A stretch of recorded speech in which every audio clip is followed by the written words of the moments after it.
Bonjour à tous et bienvenue dans cette nouvelle capsule, les minutes cyber de Cyber Expert. Aujourd'hui, je vais vous parler de la NIS 2. Et oui, tout le monde en parle, je sais, mais je vais l'aborder déjà en vous présentant les services que Cyber Expert propose pour accompagner les entreprises soumises à cette réglementation. La NIS 2, aujourd'hui, on le voit comme une obligation, c'en est une, il y a une loi.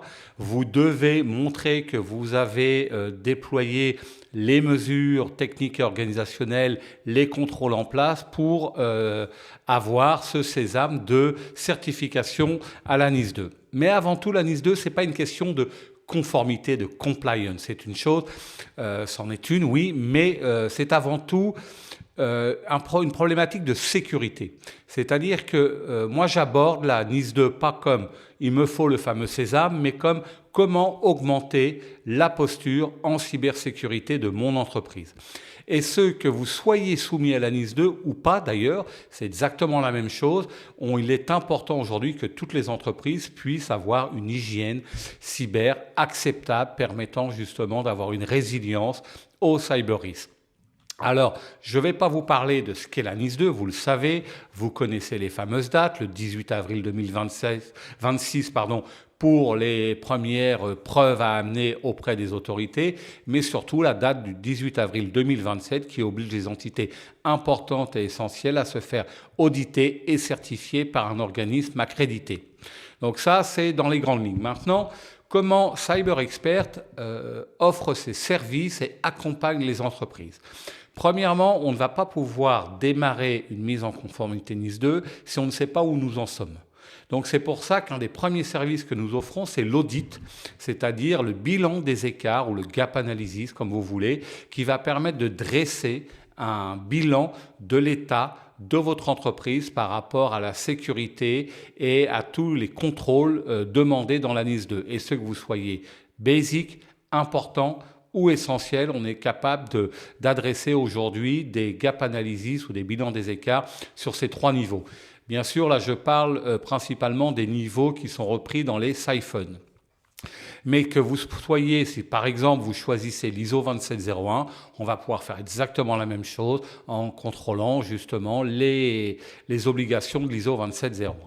Alors, un gap analysis, c'est quoi? Eh bien, simplement analyser l'existant, aussi bien en termes de procédures, de documentation, de mesures organisationnelles que de mesures techniques au sein de votre organisation et au sein des différents services. Ça va permettre quoi? De comprendre exactement comment vous êtes organisé par rapport aux risques cyber, par rapport au contrôle demandé, par rapport à la gouvernance et au processus que vous avez mis en place. Et une fois que cette analyse est faite, donc on va interagir notamment avec différentes parties prenantes de votre entreprise. On va être capable de dresser un bilan et dans un rapport, on vous présentera les manquements. Ces manquements pourront être mineurs ou majeurs. Et bien sûr, sur base de ce rapport, il y aura une feuille de route qui expliquera les actions à mener pour justement combler ces manquements. Alors dans cette feuille de route, on va avoir les actions quick win qu'on appelle, qui vont permettre rapidement justement de combler un manquement sans que ça coûte 3 pattes à un canard. Par exemple, en termes de budget ou en termes de ressources. On va avoir les moyens termes, les longs termes, il y en a des qui sont plus difficiles ou autres. Et aussi, si c'est plus un problème de solution à déployer ou un problème de gouvernance à mettre en place, à élaborer ou de documentation à écrire ou à modifier, puisque vous avez déjà de la documentation existante. Donc, si vous êtes au niveau de la NIS 2, un opérateur basic important ou essentiel, ce premier gap analysis est la première étape, je vais dire, pour pouvoir savoir où vous en êtes et avancer dans la mise en place des contrôles de sécurité. D'ailleurs, j'attire votre attention que même si vous n'êtes pas soumis à la NIS 2, il est toujours bon de faire ce genre de gap analysis pour comprendre un petit peu où vous en êtes. Mais en plus, si vous êtes un fournisseur d'une entité soumise à la NIS 2, vous allez devoir aussi montrer que vous avez des mesures de sécurité en place et l'entité, votre client, en fin de compte, peut vous demander des preuves. Ils en ont d'ailleurs l'obligation puisque la chaîne d'approvisionnement doit être contrôlée par les entités soumises à la NIS 2 et peut vous demander des preuves d'une bonne hygiène de cybersécurité, par exemple, que vous ayez mis en place vos systèmes de backup, de l'encryption, de l'authentification forte quand vous vous connectez auprès de vos clients dans leur système d'information. Donc, l'audit de bilan des écarts s'adresse principalement dans le cadre de cette capsule aux opérateurs soumis à la NIS 2, mais aussi aux autres, que vous soyez NIS 2 ou pas, que vous soyez par exemple simplement un fournisseur de services auprès d'entités soumises à la NIS 2. Ça, c'est la première étape, le service, on va appeler ça le bilan des écarts, l'analyse, l'audit. Ensuite, on a un service où on accompagne justement nos clients dans l'accomplissement justement de cette conformité d'arriver au terme du 18 avril 2027 à avoir mis tous les contrôles en place, toutes les mesures organisationnelles et techniques. Alors ça peut passer par du déploiement de solutions, par l'écriture de procédures, le contrôle de documentation, la mise en place de nouvelles documentations si elles sont inexistantes. Donc l'accompagnement se fait par nos consultants aguerris qui vont pendant toute la durée, ça peut durer plusieurs mois, accompagner votre entreprise justement dans cet achèvement de cette NIS 2. Mais il y a d'autres services aussi que nous proposons pour aider les entreprises. La première, je vais parler de la formation de la direction générale. Dans la NIS 2, vous êtes obligé de former votre comité exécutif, c'est-à-dire le plus haut échelon hiérarchique au sein de votre entreprise. Pourquoi ? Eh bien, tout simplement parce qu'ils sont responsables et ils ont des obligations vis-à-vis de la NIS 2.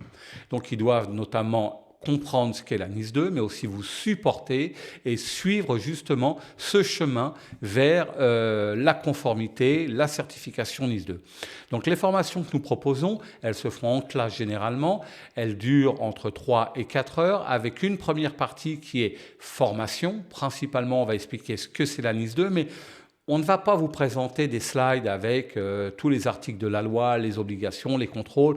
Je pense que le comité exécutif ou le board de votre entreprise n'est pas là pour comprendre ce que c'est un Privileged Access Management, pourquoi le 2FA ou autre, mais on va avoir une approche donc très très pragmatique et adaptée à votre secteur d'activité. Si vous êtes un hôpital, si vous êtes une industrie, un secteur public, on va adapter le discours de la formation à votre secteur. Une fois que cette formation, la première partie est donnée, on va proposer, on fait un exercice de simulation de crise. Et oui, puisque un des points importants dans la NIS 2, c'est de pouvoir répondre à un incident cyber. Et je parle bien d'incident cyber uniquement. Je ne vais pas parler d'autres incidents dont on parlera juste après, dans notamment le plan de continuité d'activité.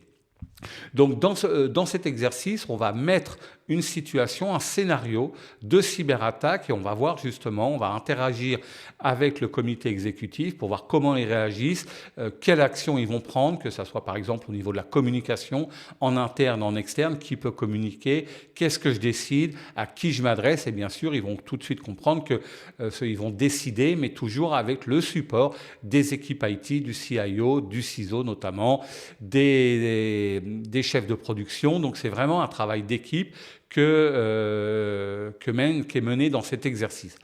Donc ça, c'est un service de formation. On l'a déjà donné à plus d'une centaine de managers en Belgique.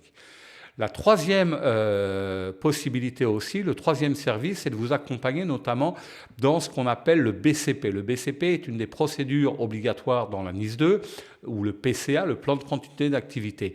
Donc là, nous avons des spécialistes en BCP, en PCA, qui peuvent vous aider à écrire ce BCP s'il n'existe pas. Excusez-moi. Je disais donc qu'à écrire ce BCP s'il n'est pas présent, ou alors à l'analyser, le corriger si nécessaire, pour voir déjà si ce BCP est actionnable, puisque votre plan de continuité d'activité doit être rédigé, validé et testé. Et donc on ira vous accompagner dans toute cette démarche de ces trois étapes, le plan en lui-même, sa validation et son test. Et aussi encore, un point où nous accompagnons nos clients, c'est un service spécifique lié à la chaîne d'approvisionnement. Et oui, vous avez 100, 200, 300, parfois 1000 fournisseurs différents. Ils n'ont pas tous la même interaction avec votre entreprise, donc il va falloir d'abord pouvoir identifier ces fournisseurs, réfléchir à une vraie conduite du changement au niveau de ces fournisseurs, puisque les fournisseurs aujourd'hui qui avaient l'habitude de travailler d'une certaine manière vont devoir parfois changer. Ça veut dire que votre service juridique, votre service achat va devoir s'adapter par rapport à la NIS 2, d'adapter aussi ce qu'on appelle le Security by Design pour les nouveaux entrants comme fournisseurs. Donc, on va avoir ça en différentes étapes. Premièrement, ça va être d'identifier votre chaîne d'approvisionnement et de les classer par risque. Quels sont ceux qui sont à haut risque? Bien sûr, on ne va pas traiter un fournisseur, par exemple, si vous êtes on va dire un hôpital qui vous livre le pain le matin, par rapport à une entreprise informatique qui gère les serveurs sur lesquels tournent des applicatifs médicaux.